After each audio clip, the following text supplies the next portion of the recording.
All right.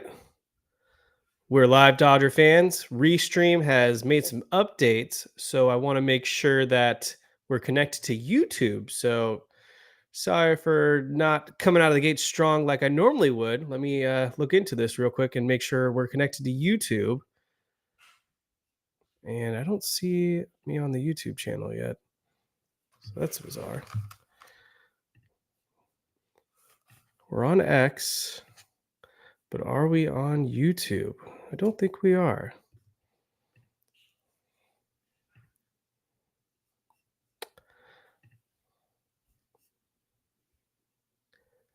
All right, it looks like we are connected to YouTube now. Weird. 1 second, just making sure we're good. Okay, we're good.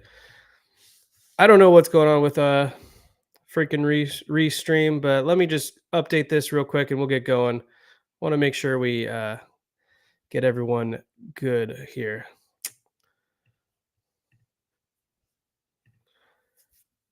How's everyone doing tonight? What's going on? Thank you for tuning in to another episode of the Incline Dodgers podcast. We are presented by TickPick and Fansided. This is Kevin Klein speaking. Solo show tonight. So you know what that means? That means more of your questions. Drop them below in the chat. More of your topics, more of your comments. We'll get to everything you guys want to post. Really want to appreciate all you guys tuning in this evening. I'm fired up tonight because your Los Angeles Dodgers had a very successful road trip. They're now 73-52 on the season. They are 3 games ahead of the San Diego Padres for first place in the National League West. They're 4 games ahead of the Arizona Diamondbacks for first place in the National League West. Your Los Angeles Dodgers went 4-3 in this mini NL Central road trip. They continue to hold on for first place in the National League West. So thank goodness, everyone. What's up, Moose? What's up, Trey B? Thank you guys so much. Just trying to get this content shared out there. I don't know why Restream decided to change their settings last second on me. So apologize as I have to adapt, just like the Dodgers had to adapt without some of their key players this weekend. So we'll get into all that. We're going to cover everything there is to cover in terms of the Los Angeles Dodgers that took place over the past week. A lot of highs. Thankfully, not many lows this go around. So that's very fortunate for the Dodgers. We did have some injuries, of course. So we'll talk about that. We've got some guys coming back, but should be a fun show. Looking forward to your guys' questions, your guys' comments. Can't complain, though. The Dodgers remain in first place in the National League West. So let's get into this. They took 2 of 3 at the St. Louis Cardinals. They also split with the Milwaukee Brewers. Thank you, Javier T, for the shout out. What's up, Dennis Gonzalez? We're going to talk about the rotation. Don't worry about that, guys. But yeah, let's get into this. The Dodgers took 2 of 3 against the St. Louis Cardinals. They won the first game of the series. They dropped the second, and they won the final game to take that 2-1 series lead. So let's get into this. Clayton Kershaw picked up his second win of the season for the Dodgers. He led the Dodgers to a 2-1 victory over the Cardinals today. Clayton Kershaw pitched 6 shutout innings. He only gave up 4 hits, had 2 strikeouts, no earned runs, and he was efficient. He only needed to throw 70 pitches to get through 6 innings today. He lowers his ERA on the season to 2.63. Clayton Kershaw over his last 3 games, which includes a game against the Phillies, the Brewers, and these Cardinals, has a 1.10 ERA over those 3 starts. That also covers the month of August. So Clayton Kershaw has looked very good despite, not having the velocity, throwing 89 to 90 miles per hour, pretty consistent, below average stuff with the fastball, but his slider has been very effective. He's throwing a pretty good curveball as well. He's not getting the strikeouts like we're accustomed to with the peak and vintage Clayton Kershaw, but when he has outings like today against the Cardinals, where he was just on cruise control, and the Cardinals have a lot of right-handed hitters in their lineup. So it's not like Clayton Kershaw had the platoon advantage either.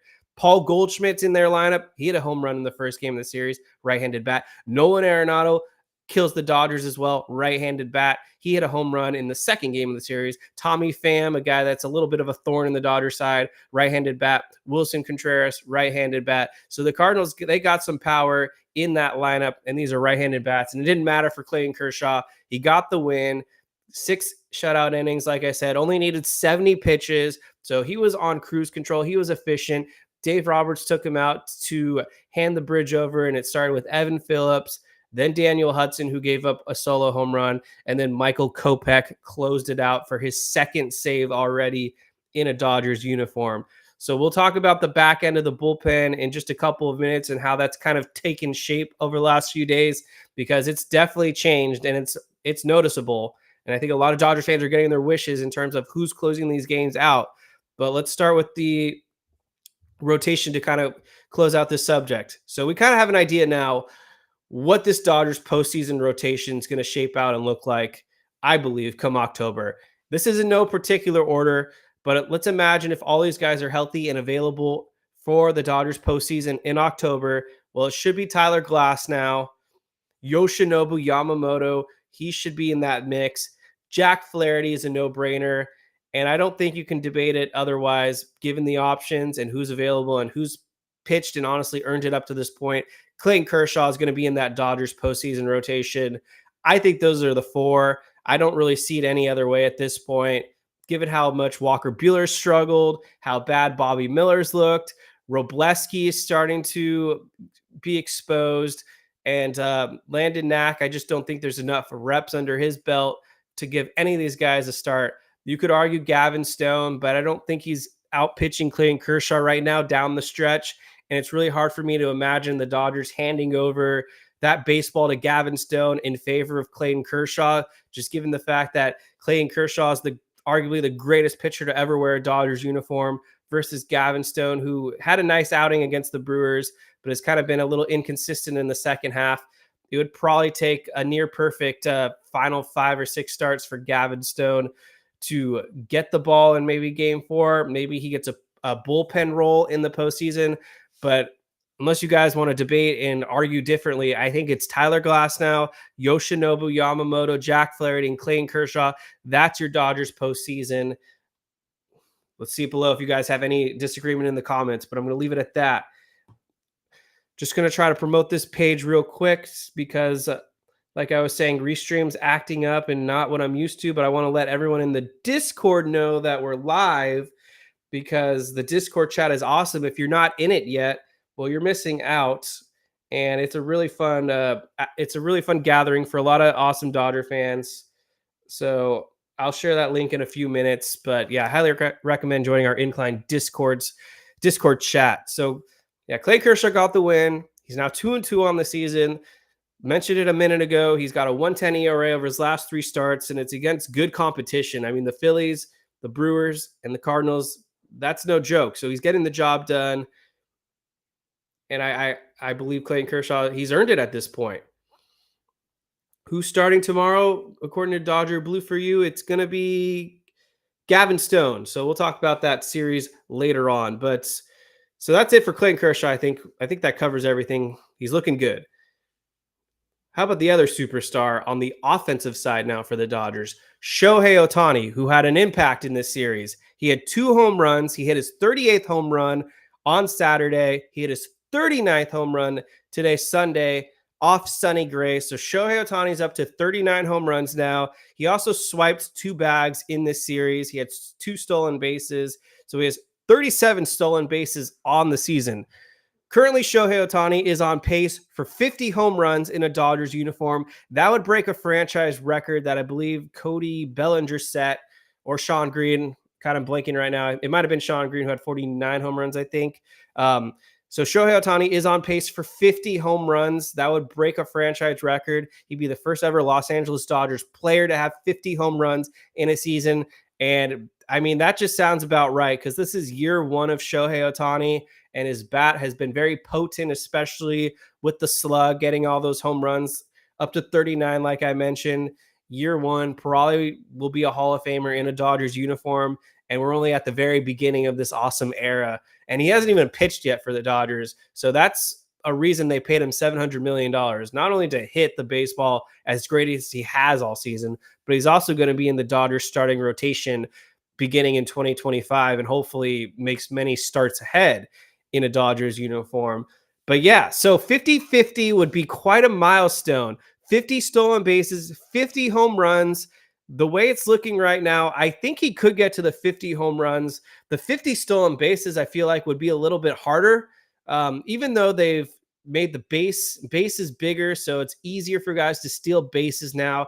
I think Shohei Ohtani's career high in stolen bases entering the season was like 26 or 28, and he's already up to a career high 37. But if Shohei Ohtani isn't convincing people that he's the National League MVP, if he steals 50 bases and he hits 50 home runs, then he's a unanimous MVP. I don't give a crap that he's not playing the field. Braves fans argued to their deathbed that Ronald Acuna Jr. was the National League MVP because of all the stolen bases he was able to accomplish. So now if they're going to change the narrative and say they are going to, diminish stolen bases because Ohtani's doing it, then that's just hypocritical. For me, Ohtani's been the MVP pretty much ever since Mookie Betts went down. You could argue Mookie Betts was the Dodgers MVP up until that injury, but for now, it's Shohei Ohtani because he's been here since game one and really hasn't missed any time. 50 home runs, 50 stolen bases. Do you guys think in the chat that Shohei Ohtani can pull off this accomplishment? Right now, I'm going to say he'll get the 50 home runs. I think he'll get 40 stolen bases, but I don't know if he'll reach 50. That seems pretty ambitious. But if anyone's going to do it, it's Shohei Ohtani. So let me know if you think he's going to be able to get those 50 stolen bases. I'm excited for what Ohtani's done. And once we get to October, I think that's when we're going to really see the best Ohtani. I'm just hoping that he's saving his best stuff for October because I don't think it's getting past anyone right now that he's kind of in a slump. In the month of August, he's hitting 174 with just a 749 OPS. He only has 12 hits, but of those 12 hits, 7 of them are home runs. So Ohtani's kind of in a weird spot right now where he's not getting many base hits or hits in general, but when he is hitting the baseball, they're home runs. And obviously, this isn't going to be something that Ohtani's going to continue to have going on for the rest of the second half, but it is an interesting slump worth noting right now. And I think many Dodger fans are kind of aware that Ohtani is in a bit of a slump, but I'm not concerned. I don't know if you guys are concerned. Let me know if you are, if you think Ohtani's going to get out of this. But I mean, he's the best player on planet Earth for a reason. I'm very confident Shohei Ohtani is going to bust out of the slump, get that batting average back over 300, maybe chase for a triple crown because he's in that territory where he could get it done. And yeah, just promoting the show real quick on YouTube. Make sure we get everyone in this channel right now. If you haven't hit that like button yet, please hit the like button. If you're not subscribing to this channel, do me a favor and be a subscriber as well. And, if you have any questions and you want me to cover anything in particular, drop your questions below because this is meant for everyone to have some fun tonight. It's Sunday evening. It's not Saturday Night Live, but it's Sunday Night Live, and we're talking Dodgers baseball.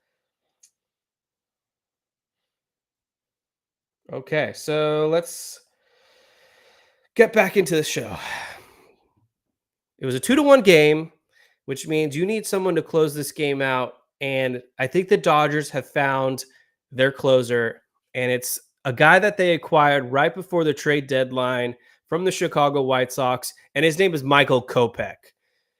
What do you guys think? Is Michael Kopech the Dodgers' new closer? It's sure looking like it. He's already got 2 saves now in a Dodgers uniform. Dave Roberts is already overworking this guy, and he said it after the game today that he felt gassed.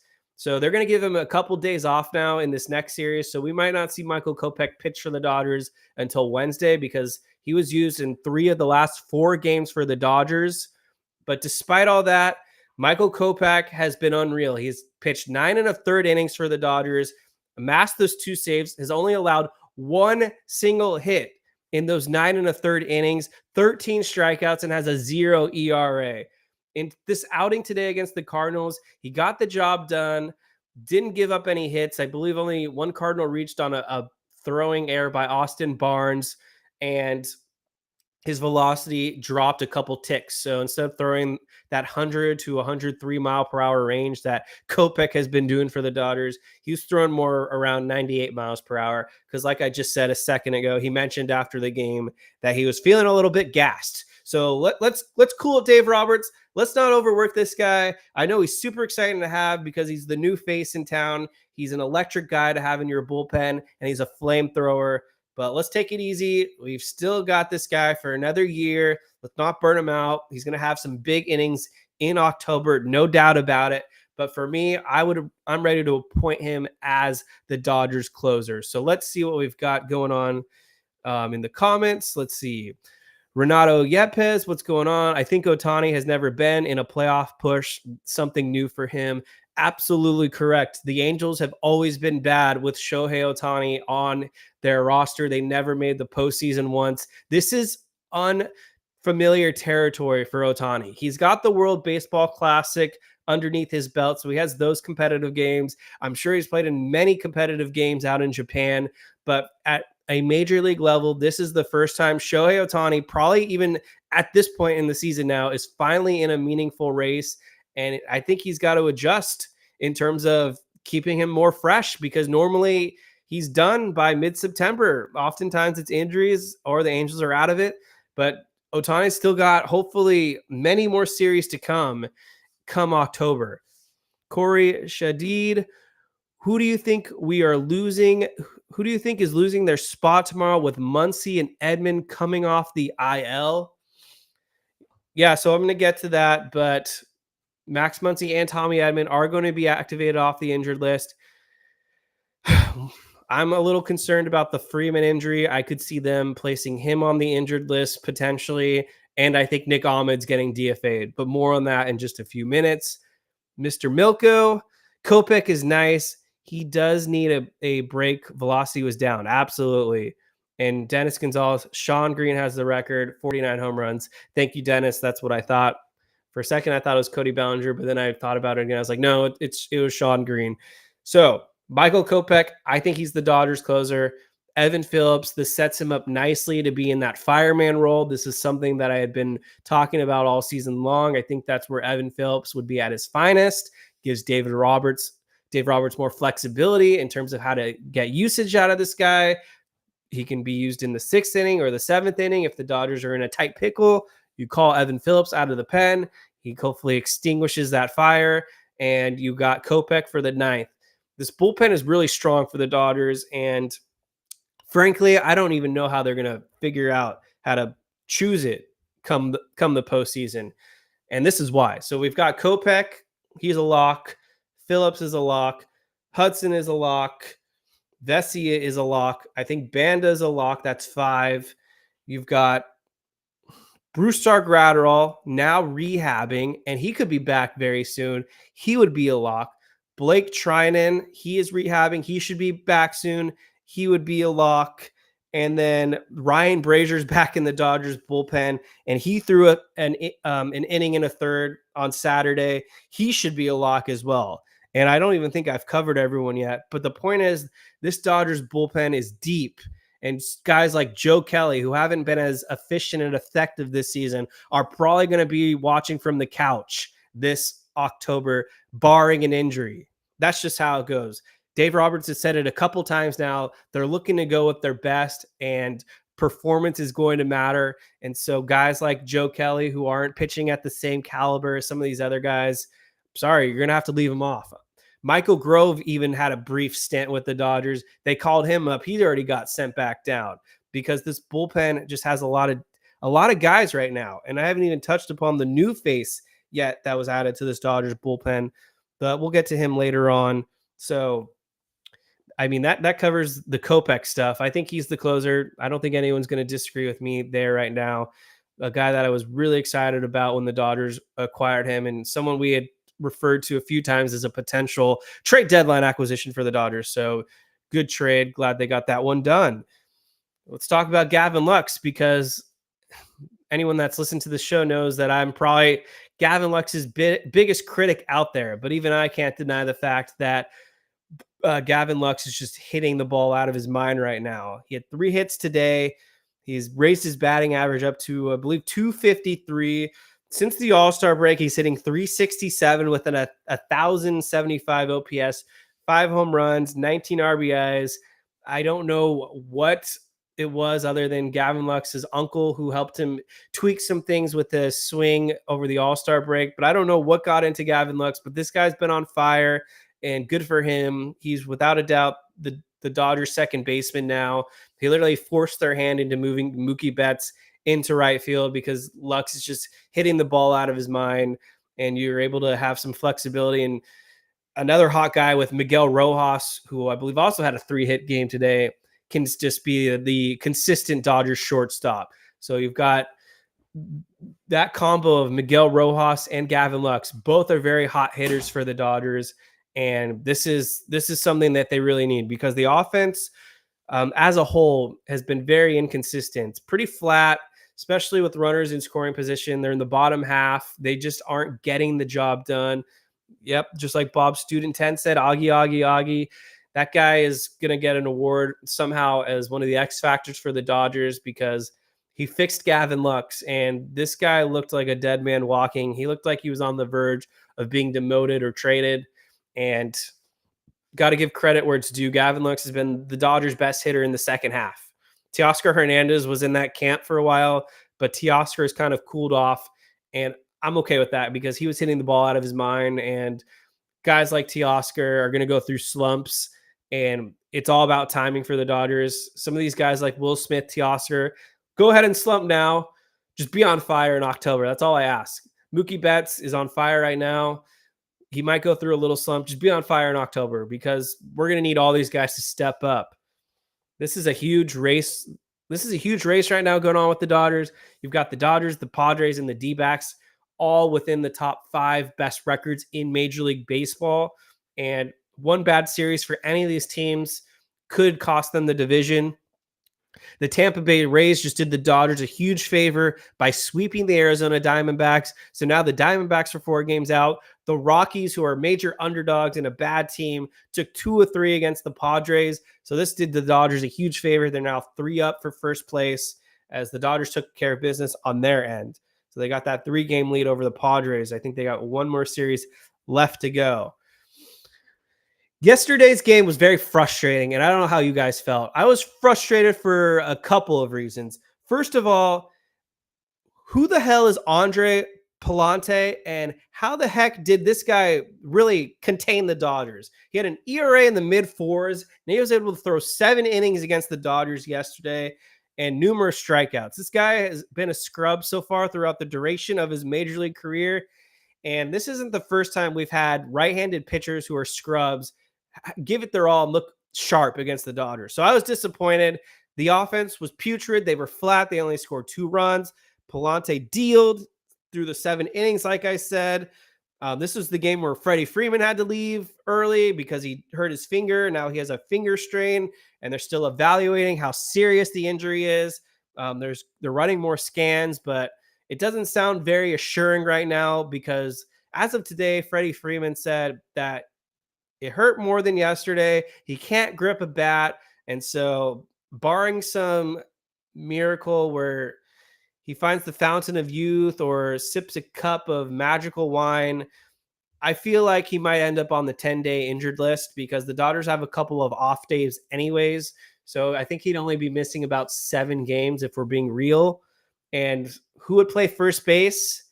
Not sure. Maybe they go to Max Muncy, who really hasn't had to play first base since Freddie Freeman joined the Dodgers in 2022.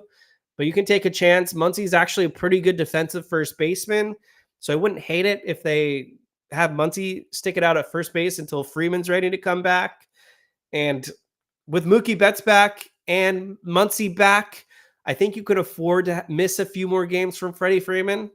That's just my opinion. But the Dodgers have a serious roster crunch right now. And I think Nick Ahmed has to be the first to go. He's been pretty useless offensively. Corey Shadid mentioning how Trinan struck out the side last night. Yeah, I mean, Blake Trinan's coming back, no doubt about it. So for Bob Student 10, who do we IL or send down? I think Nick Ahmed, he's going to get DFA'd. It's going to be the most predictable Dodgers tweet ever, where you read the Nick Ahmed has been designated for assignment, but it's going to feel so good when Nick Ahmed is off this team. They're going to activate Max Muncy. They're going to activate Tommy Edman.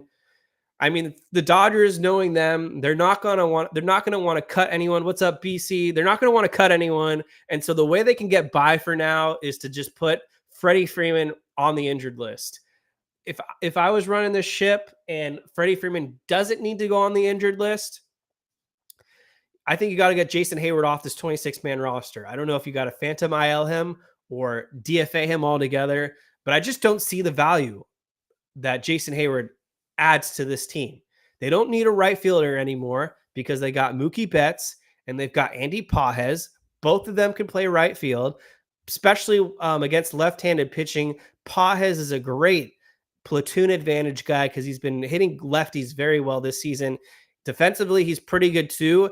As disastrous as he is in center field for the Dodgers, Pages has actually been an above average to slightly almost elite right fielder for the Dodgers. He has a cannon as well, so you can get by with that platoon. You got to keep Kevin Kiermaier on this team at all costs. I got more on him in just a couple minutes, but Kevin Kiermaier has been exceptional. You're getting Tommy Edman. He's going to play most of the time in center field for Dodgers as well. And then in left field, Teoscar Hernandez will play just about every game. And so when you look at this roster, until we get to September where you can expand the rosters to 28, I just don't see a role for Jason Hayward. He's not good. He hasn't been good all season for this team. He's had a couple big hits and home runs, but I just don't see the value added. He was really good for the Dodgers last season. He was exceptional almost. He was a steal, but this year Hayward has regressed back to the Hayward of old, the one that was just basically stealing money from the Cubs and doing nothing. And I just don't see a role for Hayward at all, especially in October. So I'm not buying it. I'm not buying him. I'm selling hard. I think it's got to be the end of an era for Hayward. And when Chris Taylor comes back, because he's rehabbing as well, it's only going to make Hayward even more expendable for this team, because I'm pretty sure Chris Taylor will come back when this roster expansion hits 28 guys come September 1st. And as disappointing as Chris Taylor has been for the Dodgers for the duration of the season, you know how they operate. They're going to give him the rope. They're going to give Chris Taylor as many at-bats as they can to see if he has anything of value to be on this postseason roster, because that's just how the Dodgers roll. They kind of love to live in the past, and guys like Chris Taylor have a lot of big October moments. So I don't think we can say Chris Taylor is cut yet or dead yet. I do think Chris Taylor does have an outside shot of making this postseason roster, unless he just hits like the Chris Taylor of April and May. So we'll see what happens there, but the bench is almost full. You got Kike Hernandez. He deserves a spot. He's come up with many big hits this season. You got to have Austin Barnes as your backup catcher. Kevin Kiermaier has earned it. And then one more spot. So it could be Chris Taylor, could be Pages, could be Hayward, who we don't want, but Pages and Andy Pages and Chris Taylor are going to battle it out, in my opinion. I think Pages has been much better, but you got the rookie versus the inexperienced. You got the rookie versus the very experienced veteran champion. So we'll see how the Dodgers roll. Of course, we'll talk about all that as we get closer to the postseason. So love seeing some new faces in the chat. I really appreciate it. If you haven't hit that like button or that subscribe button yet, please, I would appreciate it, and please do so. And if you got questions, drop them below. Still going for another half hour strong, so want to make sure I get to all your guys' questions. If you have topics you want me to cover, drop them below in the chat as well. We're just having fun here. So we're not even done with this game yet. So we talked about the offense being very flat. They didn't show up. But what about Bobby Miller?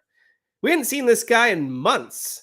And Bobby Miller, who faced this very Cardinals team in his first start this season, where he was just dominant. And I took victory laps. I thought he was going to be exceptional. I thought he was going to be a Cy Young candidate. I was ready to roll. He went like 6 innings. He had 11 strikeouts. I was like, let's freaking go, Bobby Miller. And then it was all downhill from there. I think his next start was at the Cubs, if I'm recalling correctly. and someone hit a home run off him, and his season just tanked after that. And so Bobby Miller was first injured. Then they optioned him to AAA. He wasn't really pitching that well for Oklahoma City, but with the injuries to Tyler Glasnow and having to give guys an extra day off, they, of course, had to give Bobby Miller the call up because that's just the Dodgers for you. So Bobby Miller continued, I guess, where he left off, which was not very good, not very reliable. He was all over the plate. He actually pitched 4 2/3 innings, which I'll take, all things considered. And he gave up just 4 runs, which isn't terrible at the end of the day. I mean, it could have been a lot worse of 4 2/3 innings and 4 runs. And he only had 1 walk, despite being behind in like almost every count.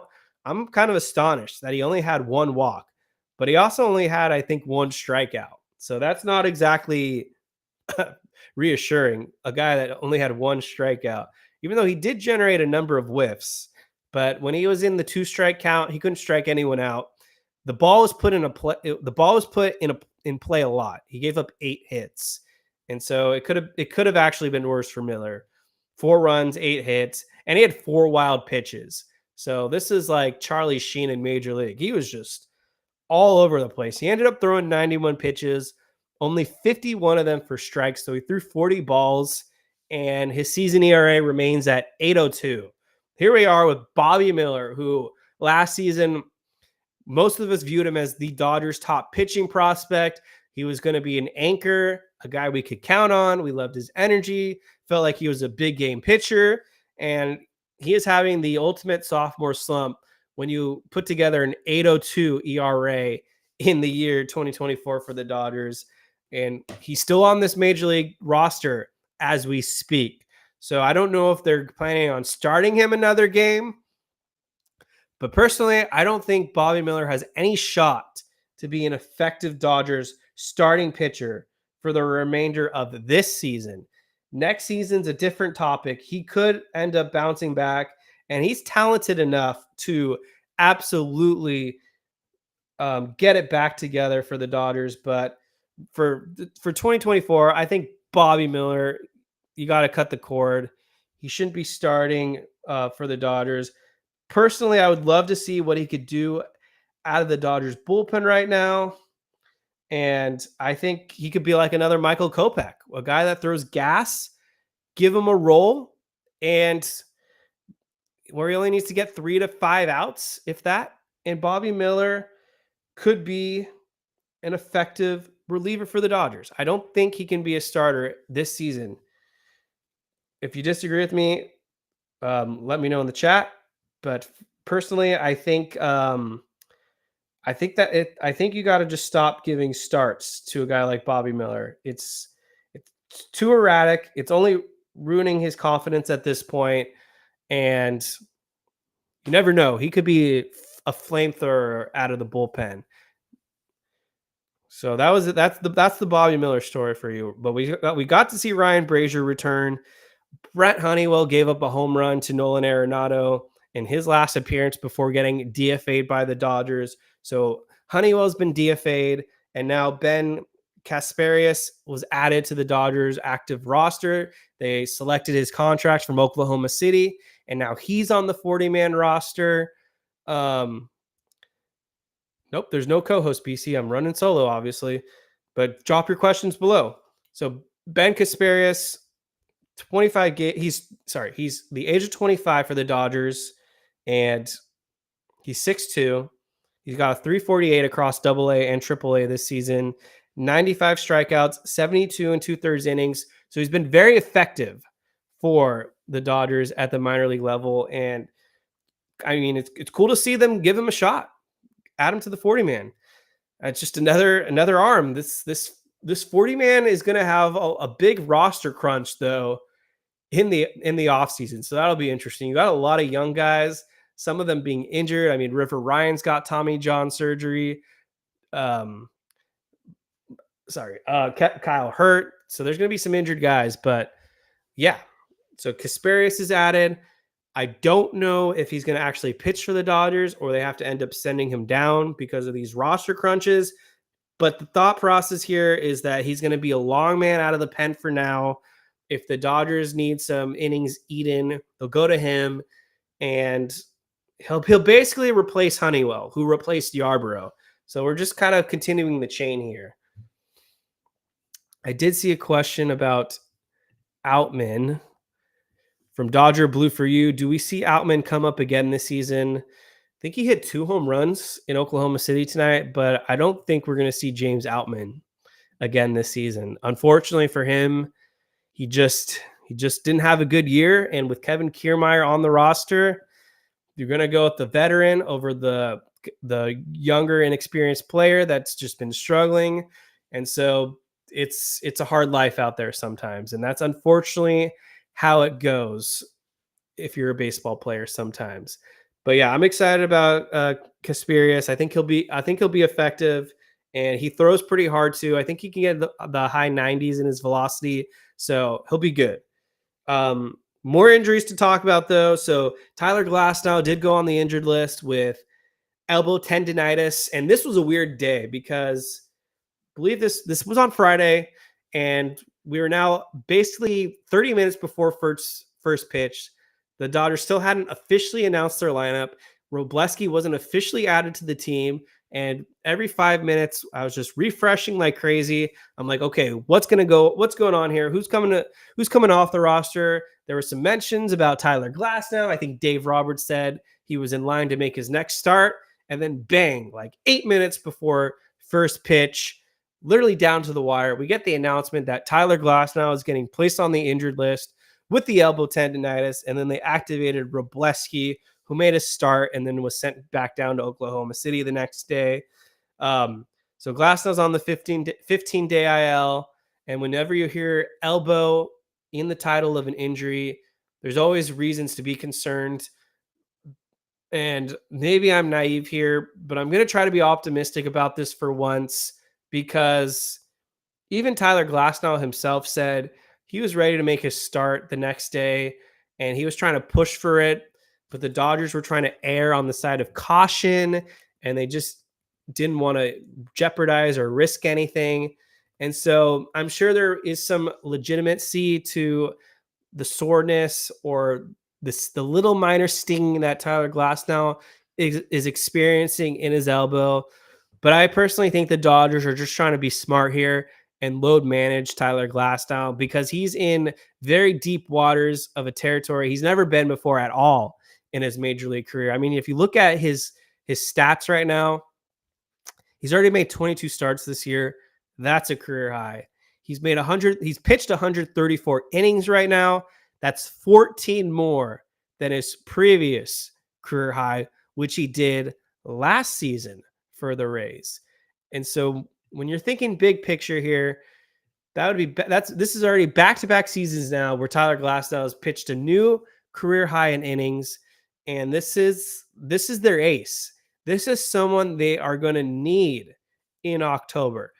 Tyler Glasnow is the only one in this Dodgers rotation who's been able to go this many innings, make this many starts, and pitch consistently 6 to 7 innings on a recurring basis. And he has the best swing and miss stuff on this Dodgers starting staff. And so you need him, especially in these big games in October. You need to have starters that have swing and miss stuff, because that's what plays more in October. You can try to pitch to contact, but there are times where contact pitchers just get absolutely pummeled in October. And no offense to Clayton Kershaw, but we've seen that happen to him. We've seen that happen to guys like Marcus Stroman. Corbin Burns tried to pitch to contact. He got destroyed. Max Fried has pitched to contact. He's gotten destroyed. And even Tyler Glasnow doesn't have the best October resume. We saw him in the World Series. The Dodgers destroyed him. But the way Tyler Glasnow has pitched this season, I think he's taken his game to new heights. And this is the best version of Tyler Glasnow we've seen at the major league level. And so for me, it's load management. Give him the rest of the month off. He comes back, I guess, September 1st or something around that range, and he helps make the push into October. But yeah, I mean, personally, I think the Dodgers just need to give him like 3 more regular season starts. And then hopefully he has to make like 4 to 6 October starts for the Dodgers. And he brings his A game there. Because without Tyler Glasnow, they're not going to get very far, without a doubt. Like they need Tyler Glasnow and they need him pitching well to have any shot at a successful October run. And then speaking of Yoshinobu Yamamoto, we got a positive update on him. He threw 17 whole pitches to live hitting the other day, and he's about to be in line to start making some rehab starts. And so this is huge, obviously, because in my opinion, the Dodger season took its biggest turn when they lost Yoshinobu Yamamoto. I think the impact of losing Yamamoto was actually bigger than losing Mookie Betts, Max Muncy, even Freddie Freeman for a week. I think when they lost Yamamoto, this was the biggest curveball to the Dodgers season. And my logic is for a pretty simple reason, I think that many of you viewers can probably relate to. So when they lost Yamamoto, you were losing a guy that was almost like a reset for the Dodgers bullpen. Because when Yamamoto was pitching for the Dodgers, he was able to give them 6 to 7 innings on a consistent basis. I think he even pitched into the 8th inning at least once, if not twice. And so when you've got a guy like Yamamoto who's able to give you 18 to 21 outs consistently, that gives the bullpen a bigger rest period. And so when Yamamoto went down, that's when the dominoes started to kind of hit as well. Dodger starters were no longer pitching deeper into games. Therefore, the bullpen was getting more usage. And when the bullpen was getting more usage, certain guys were getting taxed and they weren't as effective as they once were. And then certain guys were ending up on the injured list. And so we had to rely on guys like Yohan Ramirez closing out games and giving up home runs. We had to watch awful pitchers like Nick Ramirez pitching for the Dodgers. Michael Peterson had to pitch some games. A lot of Yarbrough. So just the fact that when you lose a guy like Yamamoto, that consistent guy every 5th to 6th day because he needs the rest. Mr. Milko, thank you. Yeah, he went against Miami. I think I was at that game when he did that. And so when you lose a guy like Yamamoto, it forces your other starters to, well, I should say it forces, when you lose Yamamoto and your starters aren't getting the job done, and you've got guys like Miller and Buehler and Robleski and Ryan who either leave with injuries or aren't pitching deep into the game, then the Dodgers have to tax their bullpen. And we've seen it pretty much this last month and a half now where the Dodgers bullpen just hasn't been as sharp and strong as they were in the first half of the season. And so it's actually nice to see guys like Brazier back who are fresh, and hopefully Grotto very soon. There'll be fresh arms and they'll feel good come October, because the Dodgers definitely need some fresh arms in this pen. And Blake Trinan had to go on the IL, so he'll be another fresh arm coming back soon, I'm pretty sure. And that's why they can't overwork Michael Kopech, because then he'll be out of gas. And I don't want them to do another Brandon Morrow. I mean, that was just ridiculous what Dave Roberts did with Morrow. He used him in all 7 games of the World Series and then just completely mushed his arm. Like, can't do that. Just cannot do that with these guys. So, yeah, Yamamoto's coming back, hopefully in early September, and that should be a huge boost. I mean, Yamamoto was supposed to be their co-ace, and he was awesome up until the injury. So let's just continue to hope that we get Yamamoto back. So we'll talk about the first Cardinals game in a second. But of course, if anyone's hopping in now, drop your questions below. If there are topics you want me to cover, drop those below in the chat as well. Appreciate you guys all hanging out with me. Hit those, drop those questions in, hit that like button. I'm open to answering any questions, as crazy as they can be. So drop those questions, guys. But yeah, so the first game, this was the Kevin Kiermaier game. So this is why I was talking about why Kevin Kiermaier needs to be on this postseason roster. Not only is he arguably the best defensive center fielder I've ever seen put on a Dodgers uniform, but he's even got a stick now. He had a big 3-run home run to give the Dodgers that lead in that Cardinals game. So this guy plays amazing defense. He is the best defensive center fielder on this roster, and the guy's hungry. I mean, he flat out said it. Getting traded to the Dodgers basically sparked and reinvigorated his career. This is a guy that I've seen come up big for the Tampa Bay Rays in October when he was on the other side. And to me, Kevin Kiermaier is going to have below average numbers in the regular season. He's never going to put up sexy big numbers, but I feel like he's another David Freese, where when the moment calls for it, he's going to step up, whether it's with the glove or even the bat. I'm a big Kevin Kiermaier truther. I've actually been a big fan of him for a couple years now. Before the 2023 season, when Kevin Kiermaier was also a free agent and the Dodgers needed a center fielder, I took my shot and called for Kevin Kiermaier to be on the Dodgers. And we didn't get our wish because he went to the Blue Jays, but now he's on the Dodgers. So I see a question from Ivy. So let me get to this question. What made you have a change of heart for the hat? I remember you calling it hideous and was never going to wear anything City Connect. I'm being called out here, and I appreciate it. I don't remember. So I know for a fact I bashed the jerseys. I hated the jerseys, and I would never buy a City Connect uniform. That is spot on.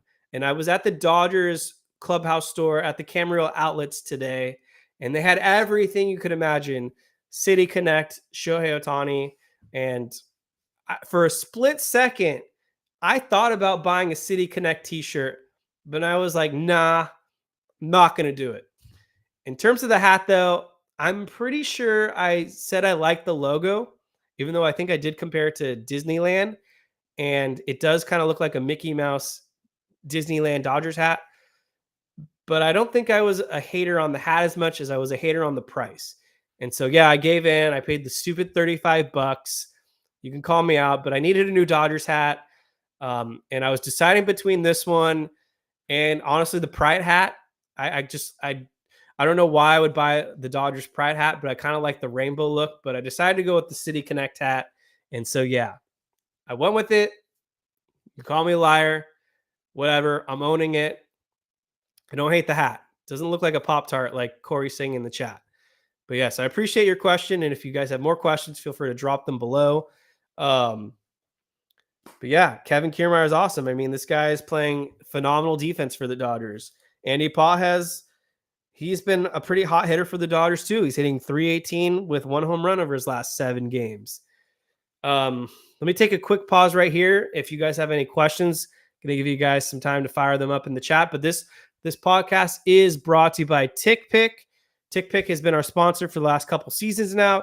It's my go-to if you're looking to buy Dodgers tickets. They've got the best deals out there on the market. Pretty sure Teoscar Hernandez bobblehead's coming up on Tuesday. So if you're looking to snag a Teoscar bobblehead, go ahead and download the TickPick app because there's no service fees at checkout, and you'll get the cheapest, best Dodger tickets out there. I was able to score first row seats to a day to remember a month ago using TickPick. So if you're into concerts or you got NFL season coming up, I don't know who your guys' teams are. I'm a Rams fan, planning to use TickPick to go see my Rams in person though. So yeah, that's going to cover the Cardinals series. Now let's go actually ahead to the next series, and this will tie everything together because I have not talked about Buehler yet, but the Dodgers have a 3-game homestand next up with the Seattle Mariners. And normally I wouldn't give a crap about playing the Seattle Mariners, but this is the first time a certain someone is making his return to Dodger Stadium since leaving the Dodgers. And they actually faced him a couple times on the road because they faced him against the Red Sox last season. And then they faced him this season at the Blue Jays. But now he's on a new team, and Justin Turner is going to make his Dodger Stadium return for the first time with these Seattle Mariners. And I kind of wanted to get anyone's thoughts on Justin Turner real quick. What was your guys' favorite memory? Drop them below in the comments. If you're watching later on the chat, if you're watching later and you want to drop below in the comments, feel free to share what your favorite Justin Turner memory is. I mean, for me, it's probably the chalk obvious pick. Game 2, the 2017 NLCS against the Cubs, when he hit the walk-off against John Lackey to give the Dodgers the win, the 2-0 series lead. That was the moment where I felt like the Dodgers are winning the World Series. That was the moment. So for me, that will always go down as my favorite Justin Turner memory. That NLCS walk-off was just iconic. Probably the biggest moment of the 2017 postseason run. And that was just awesome. I see Paul C saying the diving tag versus Atlanta. That was in the 2020 NLCS. That was another huge moment as well. I love that big JT moment. That was epic. He was the extension that he was able to get on that play. That was phenomenal defense. Big going with the NLCS walk-off as well. Mariners starting pitching away has an ERA over 4. Yes, they do. Aaron Edick mentioning that they should make a tribute video for him. I'm sure they will. They've made tribute videos for worse players, so they're gonna make a Justin Turner tribute video. There's no doubt about it. They're gonna have like a 2-minute delay because he's gonna get a standing ovation in his very first at bat back to Dodger Stadium, and it's gonna be epic. This is gonna be a sight to see. Low 17s, the double play against the Braves. Yep, Dennis Gonzalez, that Superman tag in 2020. So those are the ones I'm seeing right now. Is the NLCS walk-off home run in 2017 and the tag in 2020. Dodger Blue for you, the selfie celebration with Adrian Gonzalez. Yep, I remember that as well. They even made a bobblehead after that. But yeah, Justin Turner is a Dodger legend, and I don't think, in my head, I'm like, they're not going to retire his number because he's not a Hall of Famer, but he's definitely going to go into the Dodgers Ring of Honor one day, and they'll have some type of Dodger Stadium Justin Turner related display there, whether it's a plaque or a poster of somewhat or something Justin Turner related.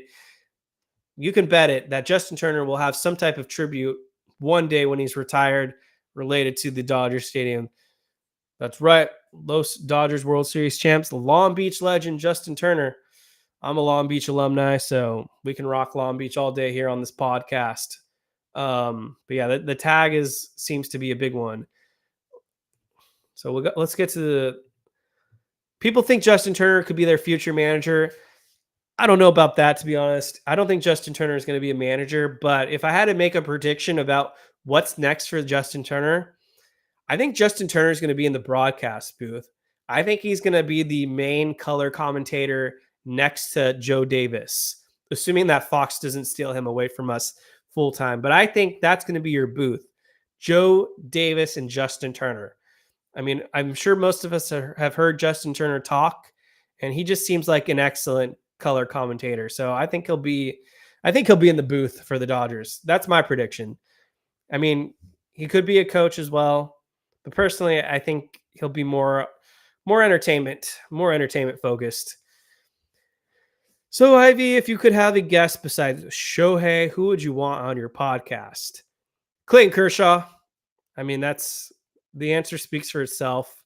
If Clayton Kershaw came on this podcast, I mean, that would be the biggest W of my life. So I'd have so many great questions for Kershaw. We would talk 2014 no-hitter. We would talk about the 2017 World Series run. We'd talk 2020. We would talk all the things. So that's my answer for you, Clayton Kershaw. Replace Oral. Yep. They can split duties because, I mean, let's be real. Oral Hershiser only does about half the Dodgers games anyway. So why not give the other half to Justin Turner? That would mean less of Eric Karros, less of Jessica Mendoza, less of Nomar, Agon, whoever. I like Dontrell Willis, but I don't know why he doesn't do many games for the Dodgers. That I do not understand. I will not be at the game tomorrow. Dodger Blue for you. And Bob, Student 10, the meltdowns. I don't know what you mean by the meltdowns unless you're referring to grilled cheeses, and grilled cheeses are good. That is something I do love all about when it comes to meltdowns. So we got a question coming from Big. What will it take for the Dodgers to win the World Series this year, in your opinion? Oh man, this is the $1,000,000 question.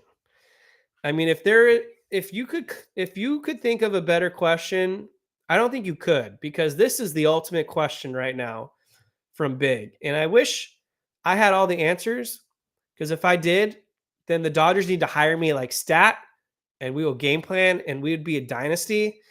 But I'll give you 3 things that come to my mind instantly when it comes to what will it take for the Dodgers to win the World Series this year. And we're getting near the end of the show, guys. So ask those final questions. Bring your A game. So I'm going to get to everything. Just drop them below in the chat and I'll get to it. So what will it take for the Dodgers to win the World Series? Number 1, and I think this is the easy and safe answer, health. The Dodgers need to be healthy to win the World Series. Last year and in 21, they weren't healthy. Think about it. They started Clayton Kershaw on a bum shoulder last season to kick off the postseason. They didn't have Urias because he became an asshole and got kicked off the team. Plus, he wasn't healthy anyways. The number 1 answer is obviously health.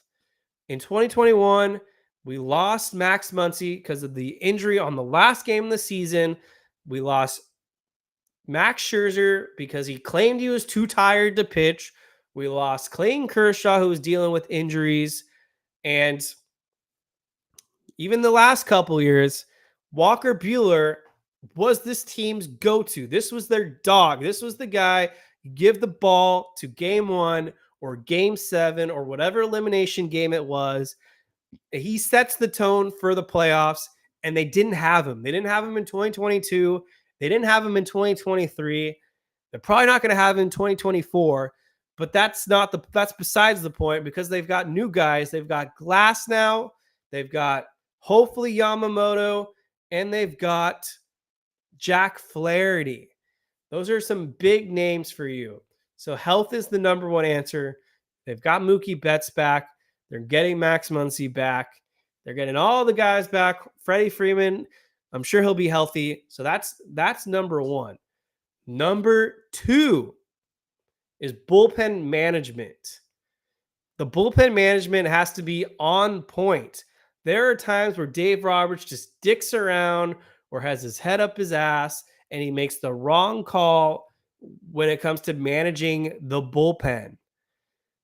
He's done it countless times. We all know about 2019. We know about 2021 with the Urias coming out of the pen for no reason when they were already short-staffed. So for me, number 2 is bullpen management. Roberts dropped the ball in the Padres series as well because he went with Canely, and then someone Canely, and then Almonte, and then Vesia, but he didn't go to Phillips. So Dave Roberts, according to what they say, Friedman and Roberts will game plan kind of what they're going to do, but then when it comes to in-game decisions, Dave Roberts is the one that makes the call. So number 2 is the bullpen management. And then number 3 is adjustments. The Dodgers have to adjust. The last 2 seasons, it's been publicly called out. The opposing scouts called out the Dodgers for not making in-game adjustments, and they were able to come up with a game plan that just completely caught the Dodgers off guard. And back-to-back series now, the Dodgers had the opportunity to scout who they were going to play, and they dropped the ball. They had the rest against the Padres and the Diamondbacks, and they still lost the series. So for me, it's adjustments. They got to be able to see a pitcher. You go through it one time through, I guess, and if you're off your game in those first at-bats, you make the adjustments in the second at-bat. So those are my 3 for now. Health, bullpen management, and adjustments. Thank you so much, Big, for the question. What's next? Trying to find where I left off. Looks like we had a lot of comments below. So do appreciate all you. Dodger Blue for you. We need to make the Incline the biggest Dodgers pod, in my opinion. Better than Dodgers Nation. Dodger Blue for you. I appreciate the kind words. And let's do it. Let's get this podcast growing. Love you guys out there for the support. Los Dodgers World Series champs. Should we believe anything Dave Roberts says? When it comes to injuries, I don't know, to be honest. Dave Roberts seems to be the opposite of whatever Dave Roberts says when it comes to injuries. Brusdar Graterol, he says he has a grade 3 hamstring tear, and then the next day it gets upgraded to a hamstring tear or hamstring grade 1, which never happens. It's always the opposite. It's always worse than what they say. But apparently Graterol's coming back, so maybe Dave Roberts needs to overestimate these injuries, and good things will start happening for the Dodgers. Because this is the same fool that said Yency Almonte had a minor knee injury and would be back in a few days, and then he missed the rest of the season, which was a few months. This is the same guy that said we caught whatever Tony Gonsolin's forearm tightness was early, so it shouldn't be anything severe. Then he was out for months and basically got Tommy John. So Max Muncy, he said he would miss the minimum 10 games. It's been like 100 games. So no. The answer is no. We should not believe anything Dave Roberts says. They said Clayton Kershaw was healthy last season. He needed shoulder surgery, so I'm sick of this bullshit. Ivy, have you ever tried the Five Guys patty melt? It's phenomenal. No, Ivy, I have not tried the patty melt. And with all due disrespect to Five Guys, they're overrated. They're not a good burger chain anymore. There was a time where I thought Five Guys was pretty solid, but at this point, I'm walking out paying like $30 for a hamburger, fries, and a drink. Now, screw that. Five Guys, you're not having my money anymore. In-N-Out is far superior. Not even a debate. We've probably had this conversation before. But yeah, I'm done with Five Guys. I don't think I'm ever going to go there again in the rest of my life. I'm quitting on them. They're done. We got people saying health. You got your wish.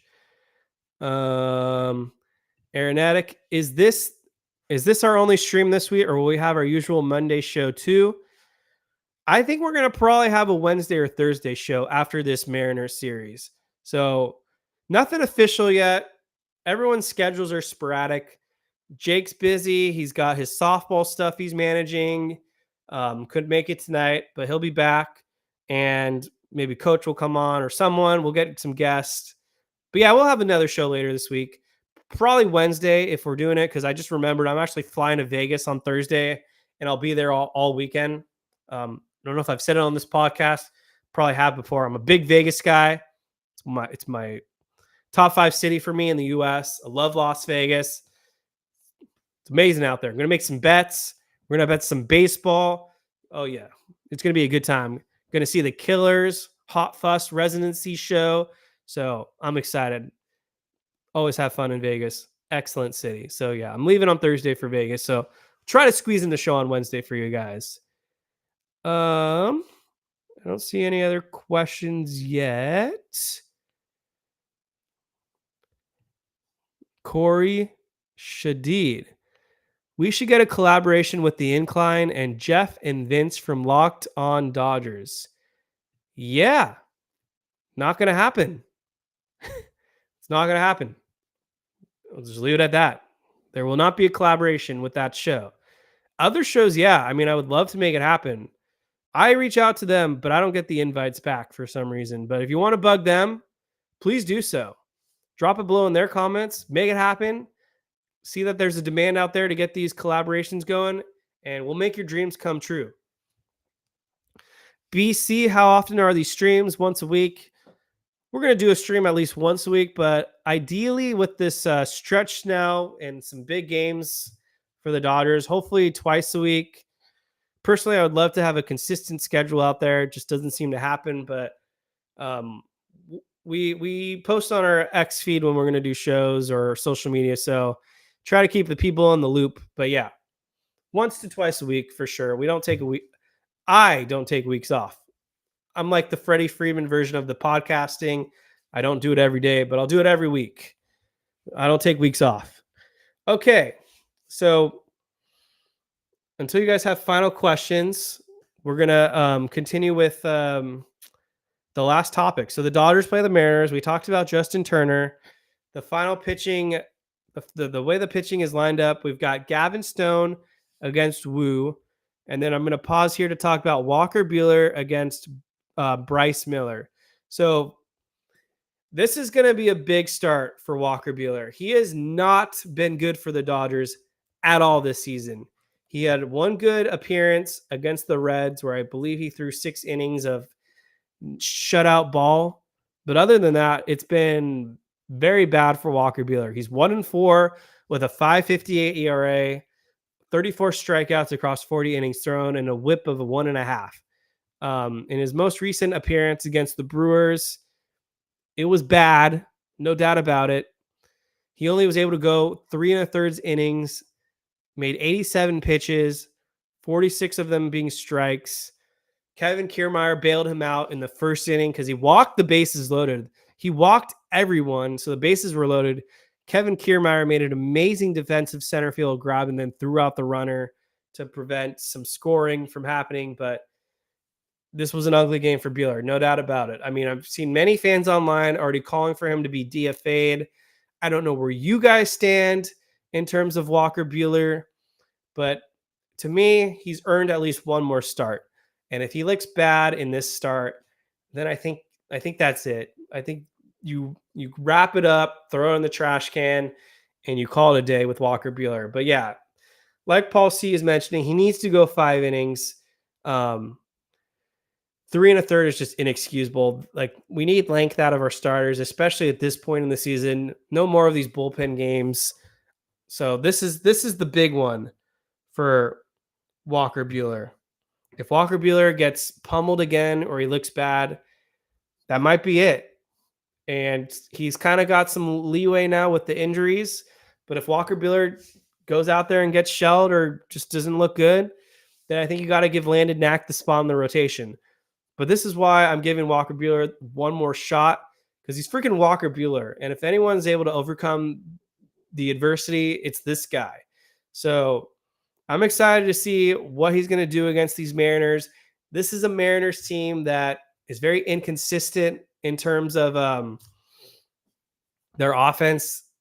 They've got a Rosarena now. They've got Justin Turner. They've got Julio Rodriguez. But overall, this isn't a Mariners team that's going to light anyone up on the scoreboard. So this is a good chance for Walker Buehler to have a bounce back. And who knows, maybe he'll go out there and shove, and this is the start of a great run for Buehler. And then the final game is Logan Gilbert against Jack Flaherty. Jack Flaherty has been pretty awesome for the Dodgers. So should be a good series. Hopefully the Dodgers take care of business and win this series for the Seattle Mariners. But if we don't have any other final questions, this will probably conclude the show, guys. So want to appreciate everyone for watching and keeping it electric in the chat. So unless we get any final questions, going to end the show right here. So thank you guys for listening to this week's episode of the Incline Dodgers podcast. Again, we're presented by TickPick and Fansided. If you're listening on the audio feed, if you haven't become a subscriber yet, hit that subscribe button. That way you'll be alerted when new episodes drop. If you're watching on the YouTube channel, subscribe here as well. That way you'll get notified when we go live and when there's new content released. And we're always talking Dodgers, and we want to make sure that you guys feel included and get your thoughts out there. That's the main point of this podcast. Let me share the Discord link real quick so that we can get anyone in here that isn't a part of our Discord yet into the Discord chat. So I'm dropping that link right now.